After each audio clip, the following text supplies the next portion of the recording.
Hi, இந்த வீடியோவில் நம்ம CMA inter company law continue பண்ண போகிறோம். ஸோ நெக்ஸ்ட் வந்து conversion of section 8 company. So நம்ம ஓபிசி அண்ட் செக்ஷன் 8 கம்பெனி பற்றி ப்ரீவியஸ் வீடியோவில் பார்த்தோம். அந்த வீடியோவை நீங்கள் பார்க்கலன்னா செக்ஷன் 8 கம்பெனி வந்து என்னென்னு உங்களுக்கு தெரியாது அப்படின்னா ஃபர்ஸ்ட் அந்த வீடியோவை பார்த்துருங்க. அதுக்கப்புறம் தான் கன்வர்ஷன் படிக்க முடியும். ஸோ கன்வர்ஷன் ஆஃப் செக்ஷன் 8 கம்பெனினா முதல்ல செக்ஷன் 8 கம்பெனினா என்னென்னு தெரிஞ்சிருக்கணும். ஸோ அந்த வீடியோவை பார்த்துட்டு இந்த வீடியோவை பாருங்கள். ஸோ இதில் பெருசாக வந்து கன்வர்ஷனுக்கு ரூல்ஸ்லாம் வந்து கொடுத்துருப்பாங்க.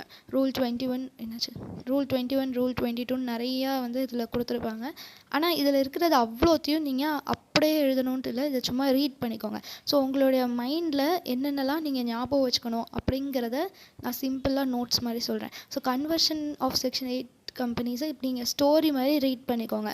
அப்படியே அதை லேர்ன் பண்ணணுன்னா ஞாபகம் வச்சுக்கிறது. நீங்கள் அப்படியே அதை இதில் இருக்கிறது எல்லாத்தையும் அப்படியே ஞாபகம் வச்சுக்கணும் அப்படின்ட்டு அவசியம் கிடையாது. ஸோ இவ்வளோ பேஜ் இருக்குது, இது அவ்வளோத்தையும் அப்படியே நீங்கள் ஞாபகம் வச்சுக்கணுன்னு அவசியம் கிடையாது. ஸ்டோரி மாதிரி சும்மா நீங்கள் கதை புக் படிக்கிறீங்கன்னா கதை புக் படிக்க மாட்டீங்க கரெக்டாக. ஸோ கதை புக் படிக்கிறீங்கன்னா கதையை அப்படியே ஞாபகம் வச்சுக்கணும் அப்படின்னு படிக்க மாட்டிங்களா, சும்மா அப்படியே ரீட் பண்ணுவீங்களே. ஸோ அந்த மாதிரி இதை சும்மா ரீட் பண்ணிக்கோங்க. என்னென்னலாம் ஞாபகம் வச்சுக்கணும் அப்படிங்கிறத நான் தனியாக சொல்கிறேன். So conversion of section 8 company to other company. So நான் இதில் வந்து ஃபாஸ்ட்டாக சொல்லணுங்கிறதுக்காக நான் இப்படி ஷார்ட் ஃபார்ம் CONVனா கன்வர்ஷன் அப்படிங்கிற மாதிரி எழுதுகிறேன், ஓகேவா. So conversion of section 8 company to other company, அது எந்த ரூலில் சொல்லியிருக்காங்க? Rule 21 and 22. இப்போ நம்ம நிறைய செக்ஷன் நம்பர்ஸ் படிக்கிறோம்ல, ஆனால் எல்லா செக்ஷன் நம்பரையும் நம்மளால் ஞாபகம் வச்சுக்க முடியாது. ஆனாலும் அந்த படிக்கும் போது நம்ம சொல்லி படிக்கணும். செக்ஷன் 8 கம்பெனி அப்படின்னு சொல்லி, செக்ஷன் 8 கம்பெனினா நான் ப்ராஃபிட். ஸோ வேறு ஏதாச்சும் ஒரு செக்ஷன் இருக்குன்னா இந்த செக்ஷன் இது இருக்குன்னு சொல்லி படிங்க. ஆனால் அப்படி டேபிள்ஸ் மாதிரி டெய்லி காலையில் எழுந்திரிச்சு சொல்லி மனப்பாடம் பண்ணணும் அப்படின்னு சின்ன வயசில் டேபிள்ஸ் மனப்பாடம் பண்ணணும்னு அவசியம் இல்லை. அதே மாதிரி ரூலும். ஸோ ரூல் வந்து எங்கே இருக்குது? 21 and 22 அப்படின்னு ஞாபகம் வச்சுட்டா போதும். நீங்கள் ரூல் வந்து இதில் இருக்குன்னு ரொம்ப கஷ்டப்பட்டு மனப்பாடம் பண்ணணும்னு அவசியம் இல்லை. இது எப்படி தெரியுமா ஈஸியாக ஞாபகம் வச்சுக்கலாம்? ஸோ நான் வந்து இன்டர் படிக்கும்போது காலேஜ் படிச்சுட்டு இருந்தேன். பிகாமில் வந்து என்னோட ரோல் நம்பர் 21 வந்து ஒரு பையன் இருப்பான். அந்த பையன் வந்து பயங்கரமாக ரூல்ஸ் பேசுவான். அதனால் வந்து ரூல் வந்து 21 அப்படிங்கிற மாதிரி ஞாபகம் வச்சிட்டேன். இப்போ காமெடியாக இருக்கும்ல, இப்போ அந்த பையன் ஞாபகத்துக்கு வரும், அப்போனா அந்த பையன் ரூல்ஸ் பேசுவான், அப்போனா ரூல் 21. அந்த மாதிரி நீங்கள் ஏதாவது ஃபன்னியாக ஞாபகம் வச்சுக்கோங்க. So rule 21 and 22 conversion of section 8 company இருக்குது. ஸோ ஃபஸ்ட்டு செக்ஷன் 8 கம்பெனினா அதோட நோக்கம் வந்து என்னது? ப்ராஃபிட் மேக்கிங்கா? இல்லை, அதோட நோக்கம் வந்து சோஷியல் வெல்ஃபேர், சேரிட்டி, அந்த மாதிரி நோக்கம் இருந்ததுன்னா அது செக்ஷன் 8 கம்பெனி. ஸோ ப்ராஃபிட் மேக்கிங்கிற நோக்கம் இல்லாமல் வேறு எந்த அப்ஜெக்டிவ் இருந்தால் அதுதான் செக்ஷன் 8 கம்பெனி. இன்னுமே வந்து நம்ம செக்ஷன் 8 கம்பெனியாக இருக்க மாட்டோம், வேறொரு கம்பெனியாக மாற போகிறோம். அப்படின்னா நம்மளுடைய அப்ஜெக்டிவே மாறப்போகுதுன்னு அர்த்தம். ப்ராஃபிட் மேக்கிங் இல்லாமல் வேறு ஏதாவது ஒரு ப்ராஃபிட் மேக்கிங்காக மாறப்போகுது. ஸோ ப்ராஃபிட் மேக்கிங் இல்லாமல் இருந்தது நம்ம அப்ஜெக்டிவ், இப்போ ப்ராஃபிட் மேக்கிங்காக மாறப்போகுது. ஸோ இந்த மாதிரி நம்ம மாற்றணும் அப்படின்னா நம்ம ஃபஸ்ட்டு என்ன பண்ணணும்? ஒரு ஜென்ரல் மீட்டிங் வைக்கணும். General meeting. ஸோ இப்போ நீங்களும் உங்கள் ஃப்ரெண்ட்ஸும் கம்பெனி ஆரம்பிக்கிறீங்கன்னு சொல்லிட்டு இருந்தேன். நீங்களும் உங்கள் ஃப்ரெண்ட்ஸும் ஒரு ஸ்லம் ஏரியா, உங்கள் வீட்டு பக்கத்தில் இருக்கிற ஏழை குழந்தைங்களுக்குலாம் எஜுகேஷன் ப்ரொவைட் பண்ணணும் அப்படின்னு ஒரு கம்பெனி ஆரம்பிக்கிறீங்க அப்படின்னு நம்ம ஒரு கதை மாதிரி போன வீடியோவில் பார்த்தோம். ஸோ அதே கதை இப்போ நீங்கள் மட்டும் முடிவு பண்ணிட்டீங்க, நம்ம வந்து இனிமேல் செக்ஷன் 8 கம்பெனியாக இருக்க வேண்டாம், நம்ம ப்ராஃபிட் சம்பாதிக்கணும் அப்படின்னு நீங்கள் முடிவு பண்ணிட்டீங்க. நீங்கள் மட்டும் முடிவு பண்ணால் போதுமா? உங்கள் ஃப்ரெண்ட்ஸ்ட்டெல்லாம் சொல்லணும்ல. எப்படி சொல்கிறது? ஃபோன் பண்ணி சொல்லிடலாமா? வாட்ஸ்அப்பில் சொல்லலாமா? இல்லை, ஒரு மீட்டிங் வைக்கணும். அந்த மீட்டிங்கை கம்பெனிஸ் ஆக்ட் வந்து என்னன்னு சொல்கிறது? ஜென்ரல் மீட்டிங் அப்படின்னு சொல்லுது. ஸோ அந்த ஜென்ரல் மீட்டிங்கில் என்ன பண்ணணும்னா ஸ்பெஷல் ரெசல்யூஷன் பாஸ் பண்ணணும். SR அப்படின்னா ஸ்பெஷல் ரெசல்யூஷன். ஸோ ஸ்பெஷல் ரெசல்யூஷன்னா என்ன? ஸ்பெஷல் ரெசல்யூஷன்னா என்னன்னு தெரியாமல் ஸ்பெஷல் ரெசல்யூஷன் பாஸ் பண்ணணும் அப்படின்னு நம்ம படித்து என்ன பண்ண போகிறோம்? ஸோ இந்த கொஸ்டின் செக்ஷன் 8 கம்பெனியை வந்து எப்படி கன்வெர்ட் பண்ணணும்னு எக்ஸாமில் கேட்டாங்கன்னா நீங்கள் ஸ்பெஷல் ரெசல்யூஷனாக என்னன்னு எழுத வேணாம். ஆனால் நான் இப்போ அது என்னன்னு சொல்ல போகிறேன். ஏன்னா என்னன்னே தெரியாமல் ஸ்பெஷல் ரெசல்யூஷன் பாஸ் பண்ணணும்னா உங்களுக்கு புரியாது. ஸோ எந்த ஒரு கம்பெனியாக இருந்தாலும் ரெசல்யூஷன் அப்படின்னு ஒன்று இருக்கும். ரெசல்யூஷனாக ஓட் பண்ணுற மாதிரி, ஃபேவரபிளாக எத்தனை பேர் ஓட் பண்ணுறாங்க அந்த மாதிரி. அது ஆர்டினரி ரெசல்யூஷன், ஸ்பெஷல் ரெசல்யூஷன் அப்படின்னு 2 டைப்ஸ். ஆர்டினரி ரெசல்யூஷனாக மோர் தென் 50% பீப்புள் ஓட் பண்ணணும். ஸ்பெஷல் ரெசல்யூஷனாக more than 75% people present and ஓட்டாக இருக்கணும். பீப்புள்னால் மெம்பர்ஸ், அந்த கம்பெனியோட மெம்பர்ஸ் வந்து. ஆர்டினரி ரெசல்யூஷன்னா ஒரு இம்பார்ட்டண்ட்டான டெசிஷன் இல்லாமல் நார்மலாக ரெகுலராக பண்ணுற மாதிரி டெசிஷன், ஃபினான்ஷியல் ஸ்டேட்மெண்ட் அப்ரூவ் பண்ணுறது, அந்த மாதிரி ரெகுலராக இருக்கிற டெசிஷன்ஸ்லாம் இருந்துச்சுன்னா மோர் தென் 50% ஆஃப் த பீப்புள் மட்டும் அதுக்கு ஓட்ஸ் பண்ணால் போதும். அது இல்லாமல் அது பெரிய டெசிஷன், கம்பெனியே கன்வெர்ட் பண்ண போகிறோம் அப்படின்னா ஒரு ஸ்பெஷல் ரெசல்யூஷன் பாஸ் பண்ணணும். ஸ்பெஷல் ரெசல்யூஷன்னா more than 75% of the people வந்து அதுக்கு ஃபேவரபுளாக ஓட் பண்ணணும். ஸோ நம்ம ஒரு ஜென்ரல் மீட்டிங் நடத்த போகிறோம். ஜென்ரல் மீட்டிங்கில் மோர் தேன் 75% பீப்புள் வந்து ஓகேப்பா நம்ம இனிமேல் செக்ஷன் 8 கம்பெனி இருக்க வேண்டாம், நம்ம வேறு ஒரு கம்பெனியாக கன்வெர்ட் பண்ணிக்கலாம் அப்படின்ட்டு மோர் தேன் 75% ஆஃப் த பீப்புள் வந்து அதுக்கு ஃபேவரபுளாக ஓட் பண்ணணும்.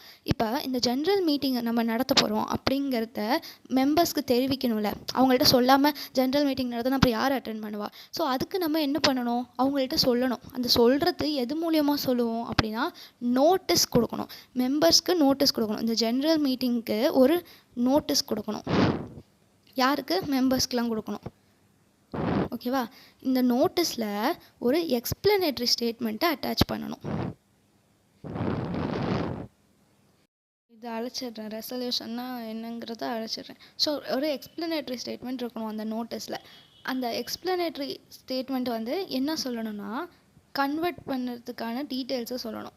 என்ன டீட்டெயில்ஸ்னால் 3 டீட்டெயில்ஸ். அந்த கம்பெனி எப்போ பிறந்துச்சுன்னா அதுக்கு பேர் என்ன? Date of incorporation.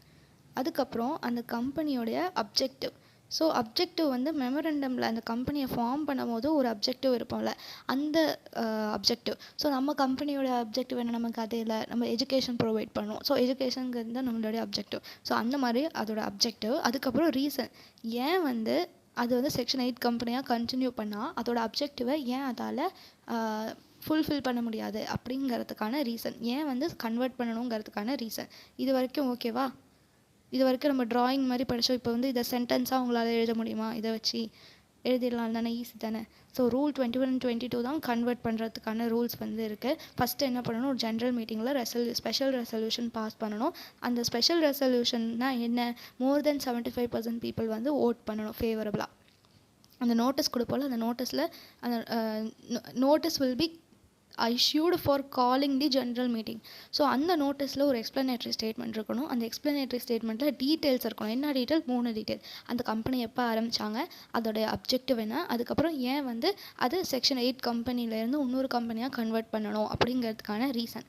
அதுக்கப்புறம் இன்னொரு கண்டிஷன் என்னென்னா, அந்த கம்பெனி வந்து financial statement and annual return, எஃப்எஸ்னா ஃபினான்ஷியல் ஸ்டேட்மெண்ட், ஏஆர்னா ஆனுவல் ரிட்டர்ன், அதை ரெகுலராக அந்த கம்பெனி ஃபைல் பண்ணியிருந்தால் மட்டும்தான் அதால் கன்வெர்ட் பண்ண முடியும். ஸோ அந்த கம்பெனி ஆரம்பித்ததுல இருந்து லாஸ்ட் ஃபினான்ஷியல் வரைக்கும், இப்போ நம்ம வந்து ஃபினான்ஷியல் இயர் என்னது 25-26, அப்போ லாஸ்ட் ஃபினான்ஷியல் இயர் 24-25. ஸோ 24-25 வரைக்கும் இருக்கிற ஃபினான்ஷியல் ஸ்டேட்மெண்ட்ஸ் அண்ட் ஆனுவல் ரிட்டர்னை அந்த கம்பெனி ஃபைல் பண்ணியிருந்தால் மட்டும்தான் அதால் கன்வெர்ட் பண்ண முடியும். ஓகே, அதுக்கப்புறம் நம்ம வந்து கன்வெர்ட் பண்ண போகிறோம்ல, அதுக்காக ஒரு நோட்டீஸ் வந்து கொடுக்கணும். நோட்டீஸ் வந்து யாருக்கு? இந்த மெம்பர்ஸ்க்கு கொடுத்த நோட்டீஸ் வேறு, இப்போ இருக்கிற நோட்டீஸ் வந்து வேறு. இந்த நோட்டீஸை ஸோ நான் அதில் நம்ம புக்கில் நிறையா இருக்குது, அது எல்லாத்தையும் நான் சொல்லலை. உங்களுக்கு வேணும்னா அதை ரீட் பண்ணிக்கோங்க. இப்போ நான் வந்து எதெல்லாம் இம்பார்ட்டண்ட்டோ அதை மட்டும் இப்படி பாயிண்ட்ஸ் மாதிரி சொல்கிறேன். ஸோ 4 பேர்கிட்ட நோட்டீஸ் வந்து கொடுக்கணும். 1 2 3 4. எந்தெந்த 4 பேர் அப்படின்னா 2 கமிஷனர். ஒன்று வந்து chief commissioner of income tax, இன்னொன்று charity commissioner. So chief commissioner of income tax அப்படின்னா இன்கம் டேக்ஸோட ஹையஸ்ட் அத்தாரிட்டி வந்து chief commissioner of income tax. நீங்கள் வந்து நீங்கள் நெக்ஸ்ட்டு ஃபைனல் படிக்க போகிறீங்களா, அதில் வந்து டைரக்ட் டேக்ஸில் வந்து இந்த மாதிரி யாரெல்லாம் சீஃப், அது நல்லாயிருக்கும். Principal chief commissioner of income tax, அப்புறம் chief commissioner of income tax, அப்புறம் கமிஷனர் ஆஃப் இன்கம் டேக்ஸ், அப்புறம் இன்கம் டேக்ஸ் அத்தாரிட்டி, அந்த மாதிரி இன்கம் டேக்ஸ் ஆஃபீஸர், அந்த மாதிரி நீங்கள் அப்படியே படிப்பீங்க. இது அப்போ வந்து அவங்களோட அப்பா வந்து இவங்களோட பையன் இவங்க அப்படிங்கிற மாதிரிலாம் படிக்கலாம், நல்லாயிருக்கும். Okay, so chief commissioner of income tax. அப்புறம் இன்னொரு கமிஷனர் யார்? Charity commissioner. ஏன் சேரிட்டி கமிஷனர்? நம்மளுடைய மெயின் கோலே வந்து சேரிட்டி, சோஷியல் வெல்ஃபேர் அப்படிங்கிறதுனால தான், அதனால ஒரு சேரிட்டி கமிஷனர். அதுக்கப்புறம் chief secretary of state. Chief secretary of state, நம்ம கம்பெனியோட ரெஜிஸ்டர் ஆஃபீஸ் வந்து எந்த ஸ்டேட்டில் வந்து லொக்கேட் ஆகிருக்கோ அந்த ஸ்டேட்டோட சீஃப் செக்ரட்டரி. ஓகேவா? அதுக்கப்புறம் central government or state government department, நம்ம எந்த ஜூரிஸ்டிக்ஷனில் இருக்கோமோ அந்த ஸ்டேட் கவர்மெண்ட். இப்போ நம்ம தமிழ்நாட்டில் கம்பெனி ஆரம்பித்து நம்ம என்ன கர்நாடகாவில் போயிட்டு எனக்கு வந்து நோட்டீஸ் கொடுத்துட்டு அப்படி தான் கன்வெர்ட் பண்ணுவோமா? இல்லை. ஸோ எந்த ஜூரிஸ்டிக்ஷனில் இருக்கோமோ அந்த ஸ்டேட் கவர்மெண்ட். ஸோ 4 பேருக்கு நோட்டீஸ் கொடுக்கணும். யார்? Chief commissioner of income tax, charity commissioner, chief secretary of state, அப்புறம் central or state government having jurisdiction. அவங்கள்ட்ட என்ன பண்ணணும்னா, நீங்கள் வந்து சொல்லுங்கள், நாங்கள் வந்து செக்ஷன் 8 கம்பெனிலேருந்து வேற ஒரு கம்பெனியாக நாங்கள் கன்வெர்ட் பண்ண போகிறோம் அப்படின்ட்டு சொல்லுங்கள் அப்படின்னு சொல்லணும். அப்படின்னா உங்களுக்கு ஏதாச்சும் ஆட்சேபனை இருக்கா அப்படின்னு கேட்டு நம்ம வந்து இந்த நோட்டீஸில் சொல்லணும். அவங்க அது பேர் என்ன தெரியுமா, ரெப்ரசன்டேஷன். ஸோ இவங்க 4 பேரும் ரெப்ரசன்டேஷன் கொடுக்கணும். இவங்க ஓகேவா நாட் ஓகேவா அந்த மாதிரி ரெப்ரசன்டேஷன் கொடுக்கணும். ரெப்ரசன்டேஷனை யார்கிட்ட கொடுக்கணும், கம்பெனிக்கிட்ட கொடுக்கணுமா, இல்லை ரீஜனல் டைரக்டர் அப்படின்னு ஒருத்தவங்க இப்போ வரப்போகிறாங்க. ஓகேவா, ரீஜனல் டைரக்டர்னு ஒரு புது கேரக்டர். ஸோ இது வரைக்கும் நம்ம படித்த கேரக்டர் என்னது, ரெஜிஸ்ட்ரார். இப்போ வந்து ரீஜனல் டைரக்டர் அப்படிங்கிற ஒரு கேரக்டர்கிட்ட இவங்க ரெப்ரசன்டேஷனை கொடுப்பாங்க. எப்போக்குள்ளார 60 டேஸ்க்குள்ளார நம்ம நோட்டீஸ் கொடுக்கோம்ல, அதுலேருந்து 60 டேஸ்க்குள்ளார அவங்க வந்து ரீஜனல் டைரக்டர்கிட்ட கொடுப்பாங்க. அதுக்கு முன்னாடி அவங்க வந்து OOBH ஞாபகம் இருக்கா, போன வீடியோவில் OOBHனா என்னன்னு சொன்னோம், ஆப்பர்ச்சுனிட்டி ஆஃப் பீயிங் ஹர்டு. அந்த கம்பெனிக்கு OOBH வந்து கொடுக்கணும்.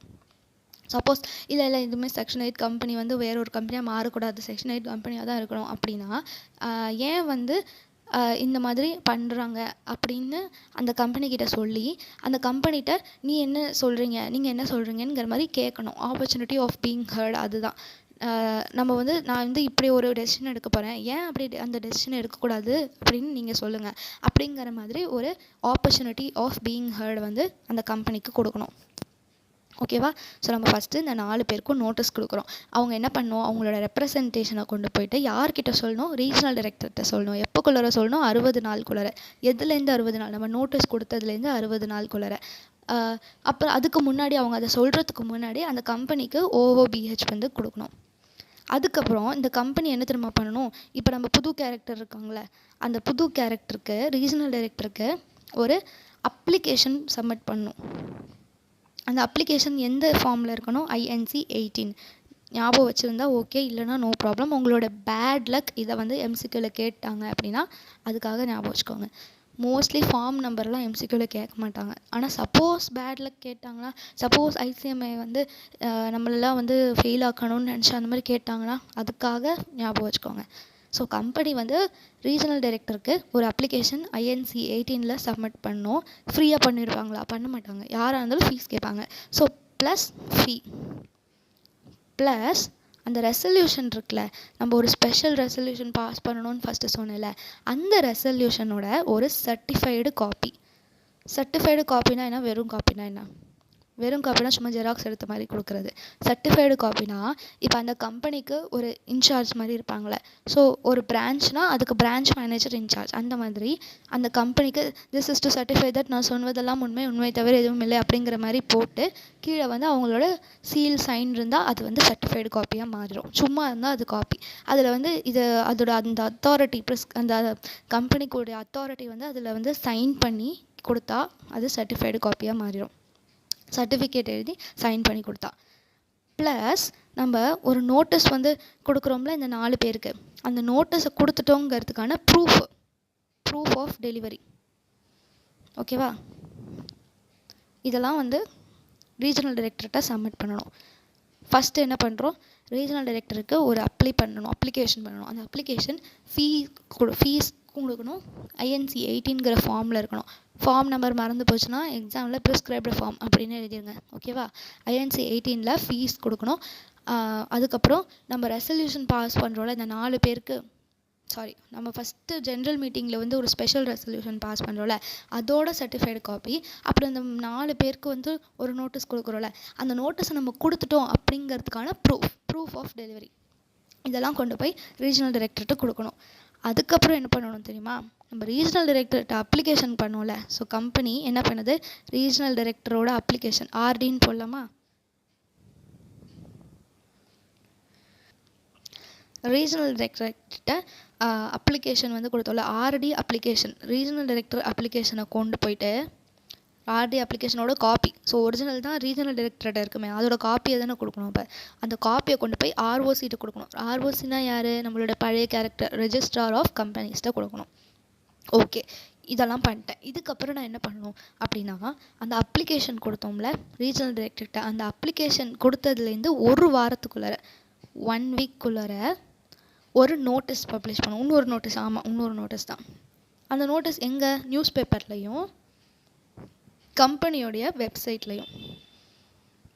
என்ன newspaper, vernacular plus English. வெர்னாக்குலர்னா லோக்கல் லாங்குவேஜ், ஸோ வெர்னாக்குலர்னா லோக்கல் லாங்குவேஜ் அப்படின்னா நீங்கள் வந்து அந்த கம்பெனியோட ஓனர்னு வச்சுக்கோங்க.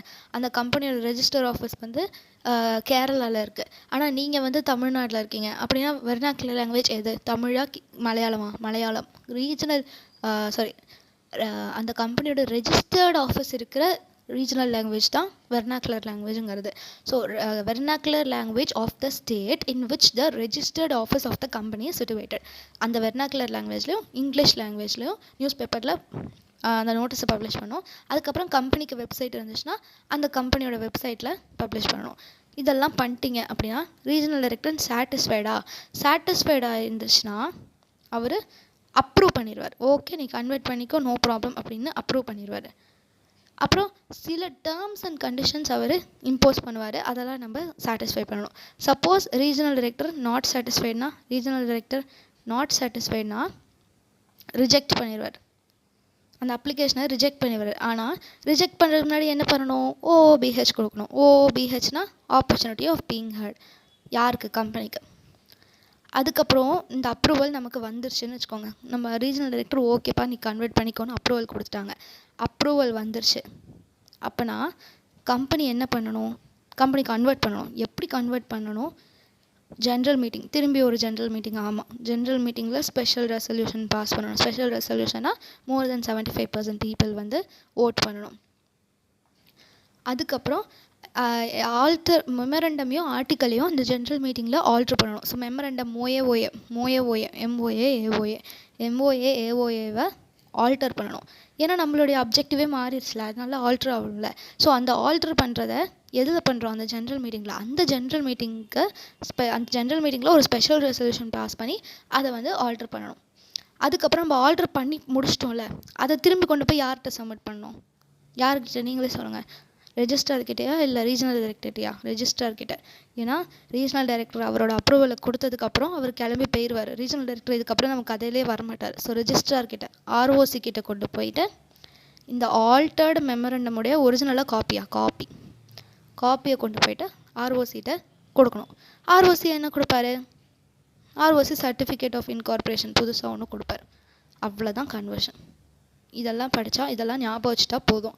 புக்கில் இருக்கிற பெருசாக இருக்கிறதெல்லாம் சும்மா ரீட் பண்ணால் போதும். இதெல்லாம் நீங்கள் ஞாபகம் வச்சுட்டா போதும். ஸோ ஃபஸ்ட்டு என்ன பண்ணணும்? கன்வெர்ட் பண்ண போகிறோம். நீங்கள் அப்படியே கதை மாதிரி ஞாபகம் வச்சுக்கோங்க. நீங்களும் உங்கள் ஃப்ரெண்ட்ஸும் அப்படின்னு ஞாபகம் வச்சுக்கோங்க. ஸோ நானும் என் ஃப்ரெண்ட்ஸும் நான் வேறு ஒரு கம்பெனியாக கன்வெர்ட் பண்ணணும். அப்போ நான் மட்டும் முடிவு பண்ண போதாது, என் ஃப்ரெண்ட்ஸ்ட்டையும் சொல்லணும். என் ஃப்ரெண்ட்ஸ்ட்டை நான் வாட்ஸ்அப்பில் சொல்லுவேனா? இல்லை. இன்ஸ்டாகிராம் ரீலில் போட்டு நீ கன்வெர்ட் பண்ணிடலாம் அப்படி சொல்லுவோமா? இல்லை. ஜென்ரல் மீட்டிங் வைக்கணும். ஸோ ஜென்ரல் மீட்டிங்க்கு எப்படி கூப்பிடணும்? ஃபோன் பண்ணி கூப்பிடணுமா? இல்லை. ஒரு நோட்டீஸ் கொடுத்து கூப்பிடணும்.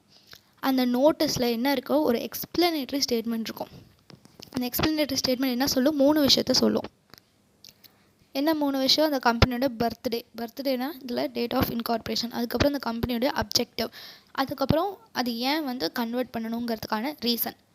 ஓகே, இப்போ வந்து நம்ம கன்வெர்ட் பண்ணணும் அப்படிங்கிறதுக்கு எத்தனை பேர் ஃபேவரபுளாக இருக்கணும்? மோர் தேன் 75%. அதுதான் என்னன்னு சொல்கிறோம்? ஸ்பெஷல் ரெசல்யூஷன் சொல்கிறோம். அவ்வளோதான் இந்த ஃபஸ்ட்டு இருக்கிறது.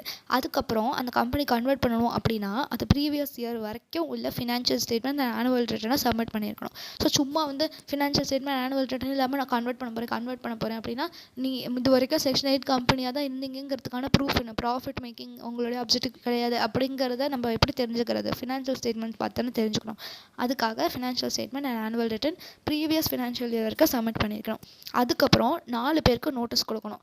எந்தெந்த 4 பேர்? Chief commissioner of income, 2 commissioner. ஒரு கமிஷனர் யார்? Chief commissioner of income tax. இன்னொரு கமிஷனர் சேரிட்டி கமிஷனர். அதுக்கப்புறம் நம்ம கம்பெனியோட ரெஜிஸ்டர் ஆஃபீஸ் சிட்டுவேட் ஆகிருக்கல அந்த ஸ்டேட்டோட சீஃப் செக்ரட்டரி. அதுக்கப்புறம் central government or state government department அவங்களாம் வந்து ரெப்ரசன்டேஷனை கொடுக்கணும். யார்கிட்ட கொடுக்கணும்? ரீஜனல் டைரக்டர்கிட்ட கொடுக்கணும்.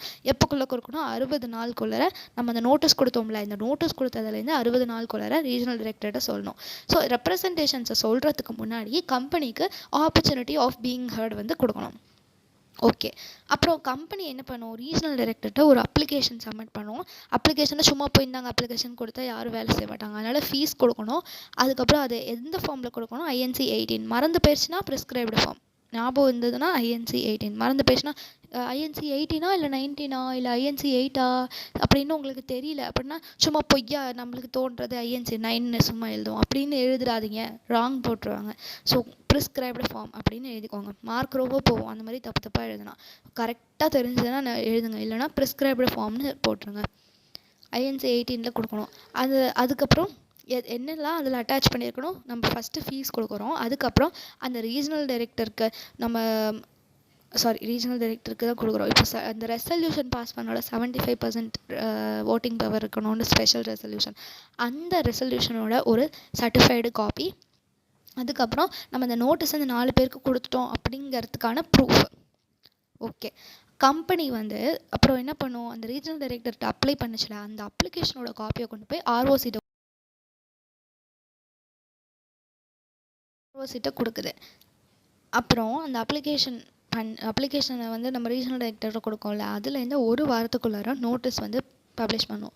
எங்கே பப்ளிஷ் பண்ணணும், நியூஸ் பேப்பர்லேயும் வெப்சைட் ஆஃப் த கம்பெனியும். என்ன newspaper, English language news பேப்பர்லையும். அதுக்கப்புறம் அந்த கம்பெனியோட ரெஜிஸ்டர் ஆஃபீஸ் சிட்டுவேட் ஆகிருக்கிற ஸ்டேட்டோட வெர்னாக்குலர் லாங்குவேஜ்னால் லோக்கல் ரீஜனல் லாங்குவேஜ்.